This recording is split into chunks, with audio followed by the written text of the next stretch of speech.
செங்கல்பட்டு மாவட்டம் மதுராந்தகம் அருகே மேம்பால பணிகள் நடைபெற்று வருவதாலும் முகூர்த்த தினத்தை முன்னிட்டு ஏராளமானோர் சென்னையிலிருந்து வெளியூருக்கு செல்வதாலும் கடும் போக்குவரத்து நெரிசல் ஏற்பட்டுள்ளது. இதுகுறித்த கூடுதல் விவரங்களோடு செய்தியாளர் ஸ்ரீராம் இணைப்பிலுள்ளார். ஸ்ரீராம், மேலும் விவரங்கள் என பதிவு பண்ணலாம்.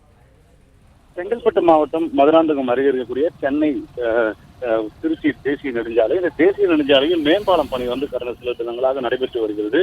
சாலை விரிவாக்கம் பணியும் நடைபெற்று வருவதன் காரணமாக போக்குவரத்து அவ்வப்போது ஏற்படும். ஆனால் ஆடி மீது ஆவணி மாதம் சுப முகூர்த்த தினம் என்பதன் காரணமாக பல்வேறு சென்னையிலிருந்து திருச்சி நோக்கியும் அதே போன்று திருச்சியிலிருந்து சென்னையை நோக்கியும் வருவதன் காரணமாக கடும் வாகன நெரிசலானது ஏற்பட்டிருக்கிறது. காலையில் தொடங்கி தற்போது வரை வாகன நெரிசல் ஏற்பட்டு வருகிறது. மேலும் இன்று மாலை அதிக அளவில் வாகனங்கள் வருவதன் காரணமாக கூடுதலான போலீசார் பாதுகாப்பு பணியில் போட்டு அந்த சாலையில் போக்குவரத்து நெரிசலை குறைப்பதற்காகவும் அதே போன்று மாற்று வழியிலும் போலீசார் ஏற்படுத்தி செய்ய வேண்டும் என தெரிவித்திருக்கிறார்கள். இந்த திருச்சி மற்றும் சென்னை தேசிய நெடுஞ்சாலை என்பது அருகில் இருக்கக்கூடிய கிராம சாலைகளை பயன்படுத்தினால் இந்த போக்குவரத்து நெரிசல் குறையும் என கூறப்படுகிறது.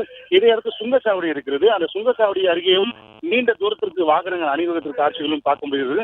தற்போது இந்த சாலை முழுவதுமாகவே இந்த மதுராந்தகம் அதே போன்று திண்டிவனம் வரை இந்த போக்குவரத்து நெரிசலானது காணப்படுகிறது. போலீசார் அதை சரி செய்யும் பணியில் தற்போது ஈடுபட்டு வருகிறது. பிளே ஸ்டோர் மற்றும் ஆப் ஸ்டோரில் இருந்து பாலிமர் செயலியை QR கோடு மூலம் பதிவிறக்கம் செய்யுங்கள். செய்திகளை உடனுக்குடன் பெறுங்கள்.